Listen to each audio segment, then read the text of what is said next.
My legends, welcome once again, and I'm sorry that we didn't have the episodes in this last 2 weeks. We've been really busy with vacations. Thank you so much for being here, soldiers. I appreciate you guys, and welcome to the Belly of the Beast. This chapter 16, we are 2 chapters away of ending all these theories on Final Fantasy VII Remake, but don't be scared, we got very soon intermission episode 1 and 2 and Rebirth, where we are on chapter 8, 9? Well, something like that.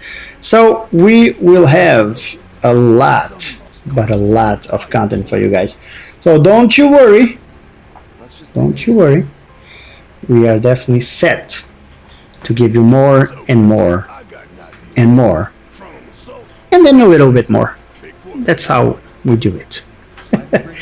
So we reached the gates of hell, Midgar's crown jewel, the Shinra Headquarters.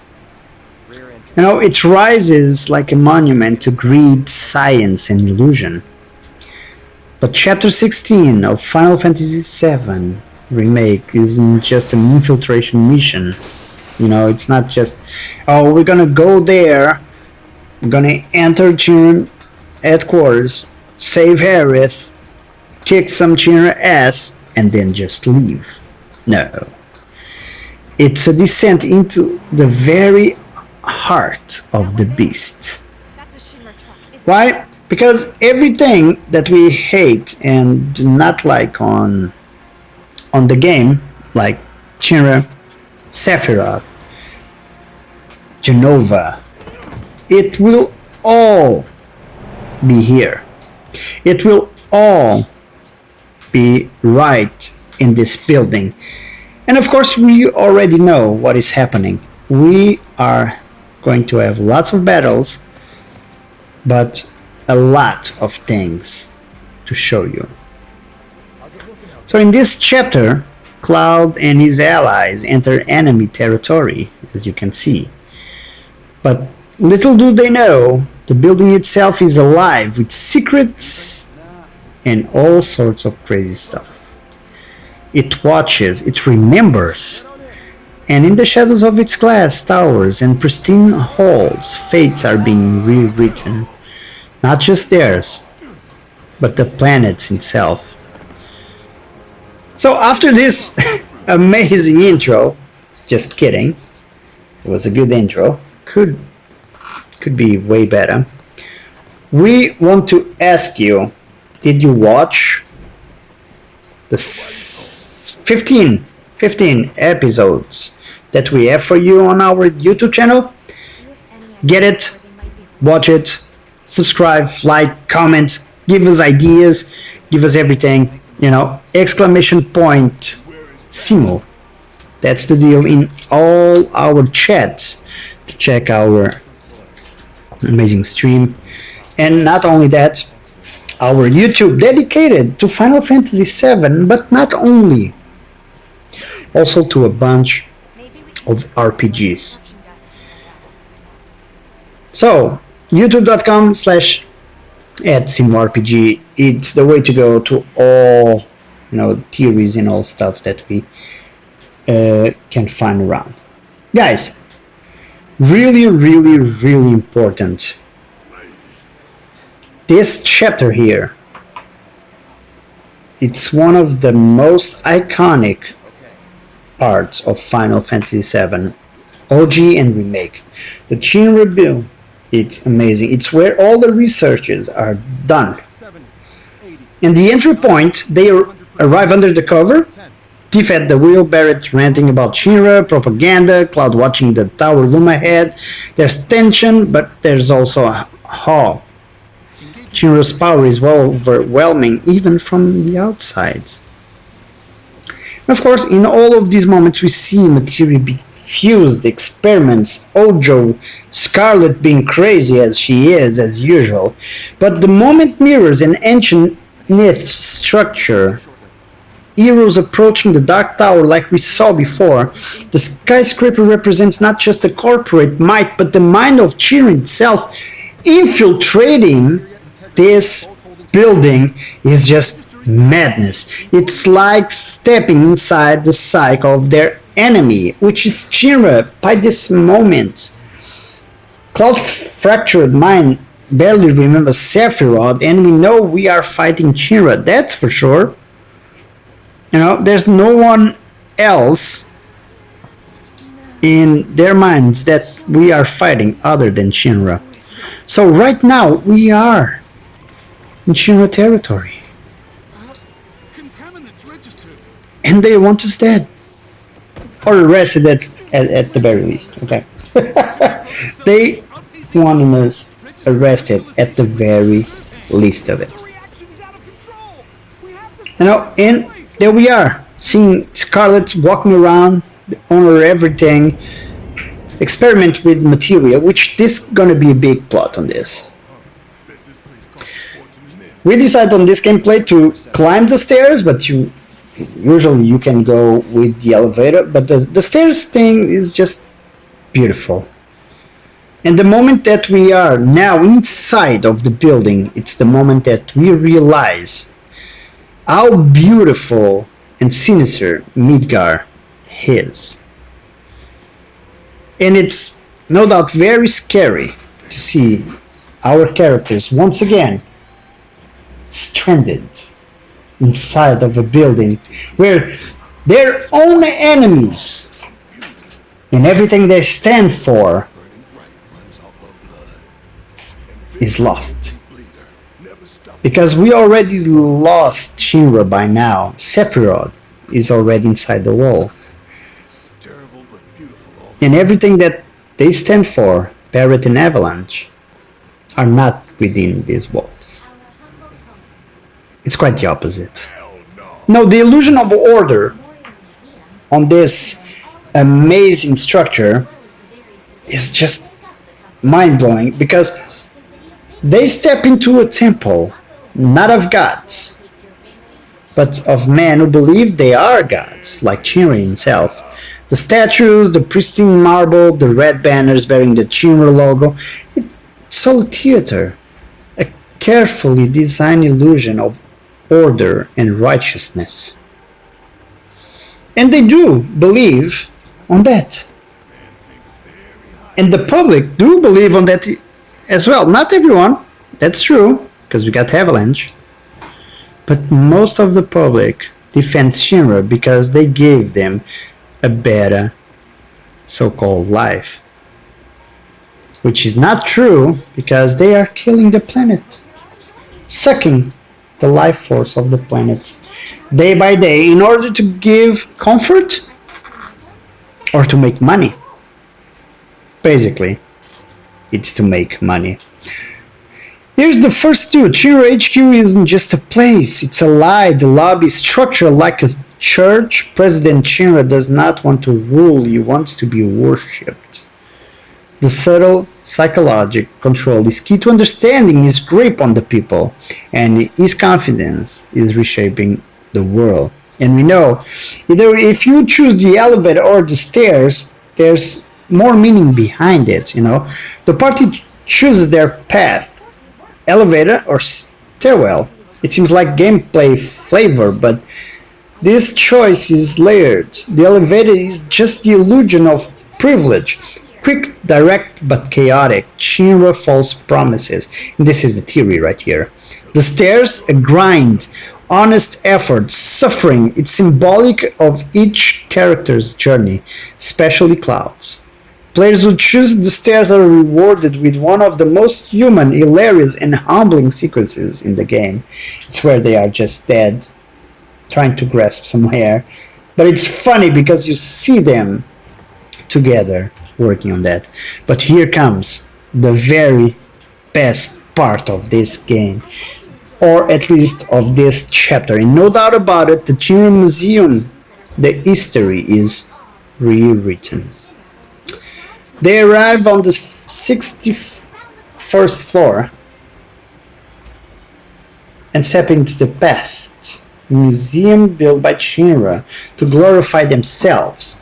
Holograms display, sanitized history. That's what they present to you, the player. Well, in all honesty, if Shinra can rewrite the past, you know, that gets us in trouble. Exhibits depict the ancients as resources, the promised land turned into a product pitch. The craziest part on is, well, you'll get to see, of course, Sephiroth in everything. And for you guys that already played the game or even that know the OG, this doesn't happen here. This is not normal, and well, definitely, it's not how it goes on the game. Being that said, we need to remember that this is not just a remake. This is a sequel. This is something else. This is something that Shinra wants to control. Neo Midgar is definitely the project of a lifetime for President Shinra. And it will give you, no doubt about, chills when you see it on the screen for the first time in this museum. But does that mean that Shinra wants to, do better by the planet, be way better as constructors? Yeah. No. That's not what is happening. No doubt about it, Shinra is trying anything but to save the planet. They don't care about the planet as much as they care about the party or, the people. They care about money, power, and being, the masters of Gaia. Gaia being the planet that we are inserted. Kind of Earth-wise stuff. So, everything that appears here, this is not just misinformation. It's a warning. If Shinra itself can rewrite the past, what's stopping others from doing the same? Like Sephiroth later seeks to rewrite fate itself. Is this where you learn how from Shinra? Does Shinra have access to the past, access to the future, access to something else that we don't know? Well, maybe not, because we all know that President Shinra dies and Rufus will be the president of Shinra. Although, and after everything that we see, can we really trust that Shinra doesn't know what is happening? So, for example, we have the planetarian vision, where we can see now the ancients, the ancient society, and the way that they morph and work around all the materia. And if they know this from the past, here it is, which they are in the books, or the knowledge, which is materia, which is technology. There's no magic here. And one of the things that people, are really upset about Final Fantasy VII, I remember that, is they lost the magic of Final Fantasy VI. No, it did not. It did improve it, make it better. Being Machina, it's way more fun than being magic and stuff. But the funny thing is, we saw Ifrit and Shiva there. They did vanish. A meteor brought an end to their civilization, and enters Jenova. Well, and people said, hey, Jenova, it's the real bad guy. No, for me, it's Shinra. That was, continuous searching for power, the power of the ancients that came across to Jenova, that used the cells to do most of the soldiers and destroyed everything. All for the power of this land here, of Gaia. And most important, or more powerful than that,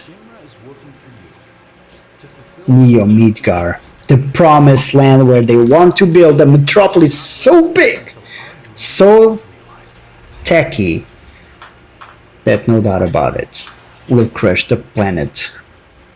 The vision of the planet eerily matches what Sephiroth later shows Cloud in the OG.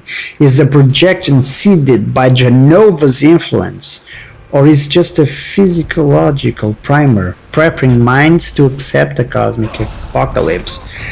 What cosmic apocalypse? Why do we see immediately in the very first part of the game, Midgar, meteor? Aerith praying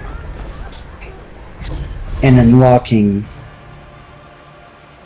the white materia. Tifa dying, Sephiroth once again manipulating everything around Cloud. Is this just a mind trick? It is not, because Tifa and Barrett saw it too. So, despite most of the players said it cannot be Cloud's mind fractured. It is not.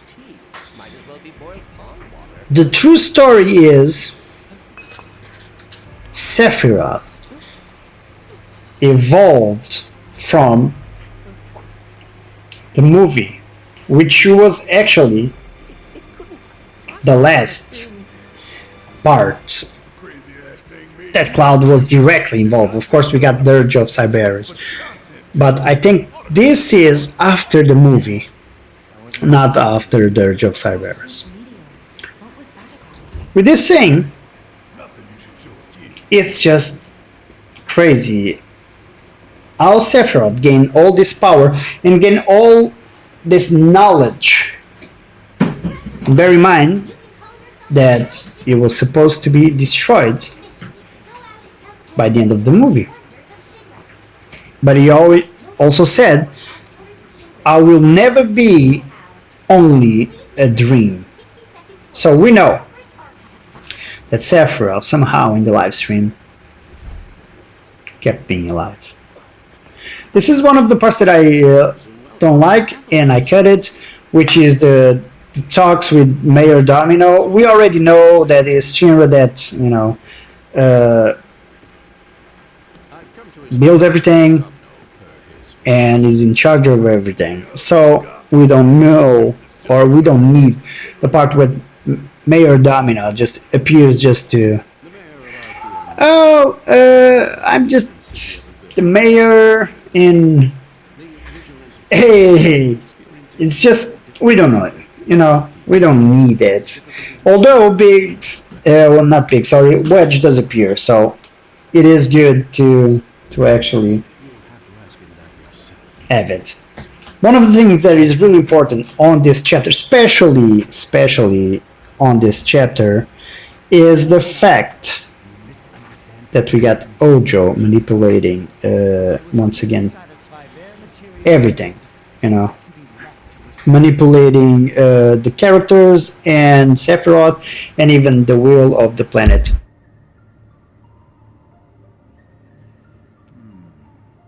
You're the spitting image of her now. I regret it to this day. So he is planning, as on the OG, to try to get as much information or sell information from Aerith, because she's the true descendant of the Cetra, and he is the most despicable character in the whole Final Fantasy VII universe, in my opinion. It's just the things that is said to Aerith, that it dissect her mother and every skin, nails, and everything as an ancient. The guy is lunatic, he's disgusting, his face is disgusting, his voice is annoying, it's just piece of garbage.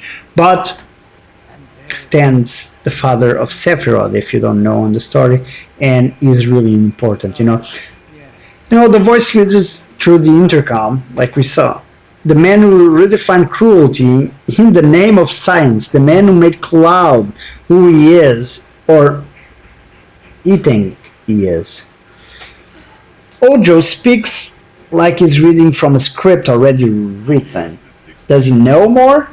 He refers to Cloud not with confusion, but with familiarity, which is normal. The Nibelheim incident was a big thing. And most of the people, if you don't know, that Cloud and Zack was experimented upon for 5 years by Hojo. That's when they escaped in Crisis Core. And indeed, what happened is most of the emotional scars and the mind fracture that Cloud has is because of those experiments, So, he knows Cloud, of course. He knows what Cloud is and what he isn't. So that's why he can talk like that to Cloud, right? He knows everything.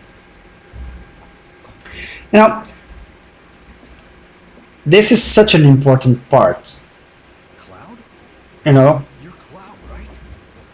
Holy shit. Cloud is recognized We went through training together. by friends He's still alive and kicking. on Some of the guys Shinra building. I told him his They trained together. tight, man. And you see the name Council. Right back. Council was one of the Shinra soldiers that gave Zack a lot of missions. That's why Cloud knows him as well. The memories of Zack are implicit in everything that Cloud does. Back to Hojo, he's going to do are things, not even things that we can describe in the game, not in this early stage. More like the fact that he experiments like crazy on Red 13 and also on Aerith, or tries at least. The way that he talks is just annoying. And the way that he does things is just despicable. It's awful. And that's where the fake persona of Cloud starts cracking even more. The presence of Hojo talking, and we're gonna see just up ahead that happening. And then we got an intruder, which is Sephiroth. Which we know in Yoji did happen, but it was not supposed to happen like this. And you see, that is how his mind starts to get fractured more and more. Professor Hojo. The test results were within expectations. The specimen is somewhat lacking compared to her pure-blood mother. As you can see, Hojo wants to, mate Aerith with Red 13 in order to I would like your permission to secure her cooperation. give their descendants more years to study. But he was actually complaining about the fact that she's not a pure Cetra. So it makes no sense, because the bloodline would be stopped there and shattered and mixed. Either way, it's the best they had. but he is definitely disgusting. And this part here, with the old Shinra board, is awful.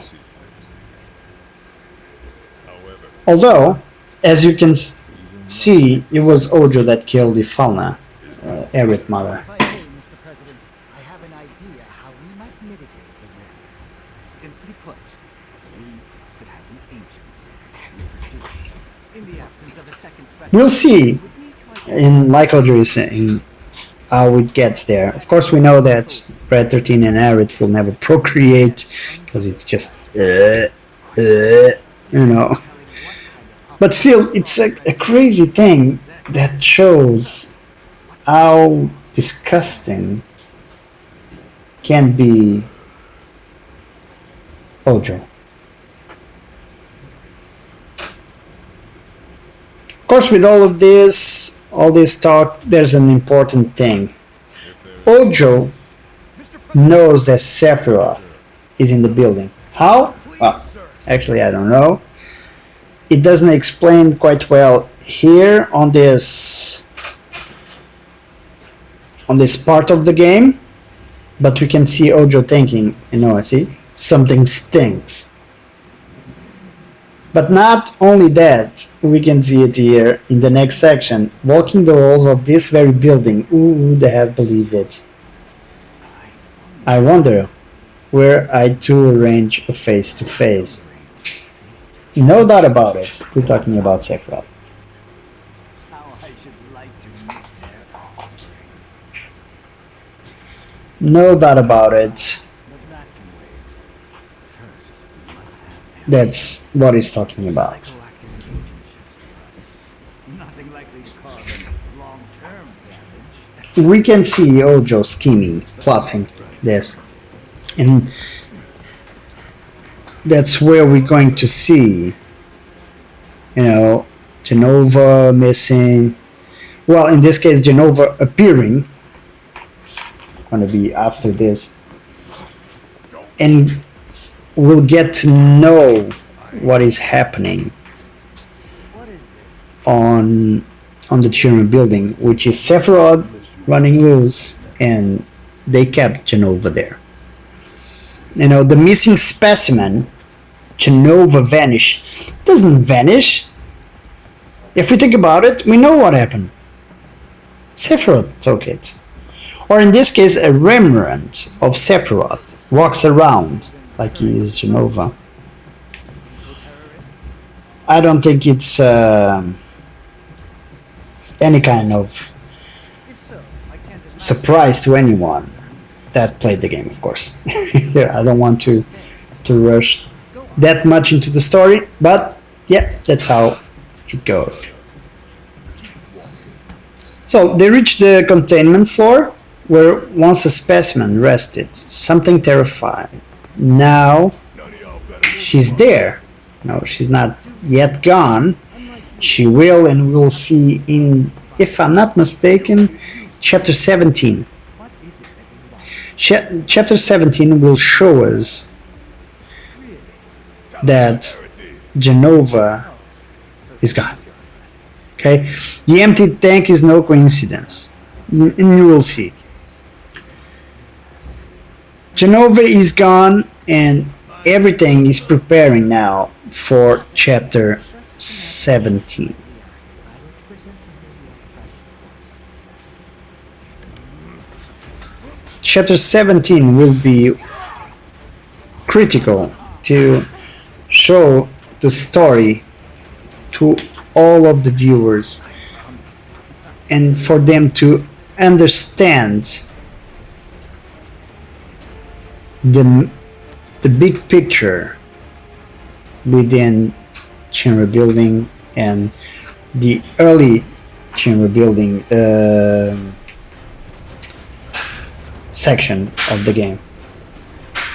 How can we say that? It's because, with all the transformations in Hojo doing stuff like crazy, we know what to expect. The only thing that we are not expecting is after we are pursuing Hojo, no, we see Aerith. She's arrested. What we're going to do? We're gonna save it. We killed the big bad monster, that specimen. Hojo is there to get more content data. What we're going to see here, and what Hojo sees for the very first time, the whispers. We're taking Aerith back. For the very first time, the whispers will get in the way of Hojo plans.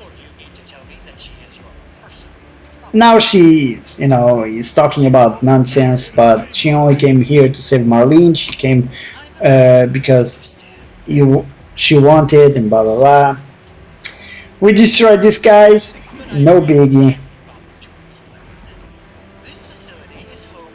But you will see what he's going to say to Cloud, and that's the really important part of this chapter theory. That's where we're going to see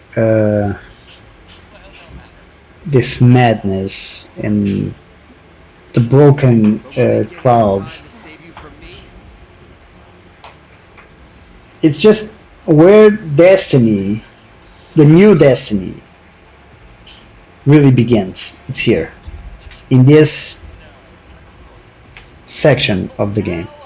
Oh, now I recall my memory was mistaken. My boy, you weren't a soldier, and Cloud was not a soldier. He never graduated. He couldn't. He was not skilled enough. But in order to keep his mind whole, the whispers of fate took away Hojo in order to not disclosure that part. So chapter 16 ends not with a bang, but a breath held, an inhale before the scream. Shinra HQ is a prison, a laboratory, a stage, and above them, in its highest room, Hojo watches the play unfold. Soon truths will shatter, friends will fall, and fate will begin to fray. All of that we can see because Shinra Museum and all the amazing building is nothing but a prison inside of a prison of fate. And of course we see the downfall of Cloud's mind on this chapter, on the last part of chapter 16, is where Cloud just instantly crumbles. Hojo is definitely shaken by the whispers, and Shinra HQ is the psychological mirror of Cloud's mind, dull, hollow, and hiding secrets. For everyone, the Promised Land is not a place in this game, it's Aerith. And how scared can that be for all the players that don't know what still unfolds? And of course, Aerith knows way more and has more power than we imagine. And that's where we start to see also not only Cloud mind fractured, but also Aerith changing. And we see in the first time by her touching Red 13 head, and he instantly calmed me because she definitely showed him something. We don't know what it was, but she did. Sephiroth is already inside, physically and metaphysically. He's inside Cloud's head, and he's inside Shinra building, starting to shape destiny differently, in a way that he can do everything that he wants. in order not to lose, in order to change Cloud, and maybe to put Cloud on his side, telling him lies, making him doubt his true self, and making him doubt all his friends. So, in this chapter, we already know. And to conclude, chapter 16, the new destiny begins there. Because Sephiroth finally appears to everyone. It's right here in Jenova Hall that we see Cloud breaking down. In the next chapters, chapter 17, all masks fall. Prepare for chapter 17, because the belly of the beast is nothing compared to what lies ahead and what lives in the heart of Sephiroth. We're walking towards Sephiroth. We're walking towards our fractured mind and Sephiroth control here. So this is where the new destiny begins, because this is where Sephiroth starts to regain power over Cloud. If you enjoy, guys, this story-driven deep dive, like and subscribe. What secrets do you think Shinra is still hiding? Did Hojo plan this all along? Does Hojo know more from the future? Would be my pleasure to read your comments on the section below, and I'll see you very, very soon in the next chapter, chapter 17, where we're going to deep dive into underground. Not only underground on Shinra Headquarters, but underground on everything. We're going deep on Cloud's mind, Harriet's story, Ifalna's story. Even deep in Sephiroth. I'll leave you with one of the most brilliant sections of the game for me, and one of the characters that I really like as a villain or anti-hero or protector, you name it. I'll leave you with the Turks, especially Tseng. He is amazing. Thank you so much once again for watching. I do appreciate everything that you've been doing from this channel. Don't forget to like and subscribe, and don't forget to keep strong, soldier, because things are in motion and we are only 2 chapters away from the very end of Final Fantasy VII Remake.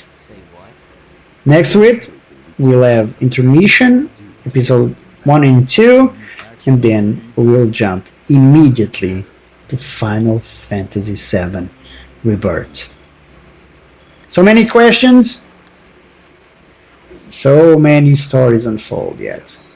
See you on the next one, soldiers. Thank you so much for watching.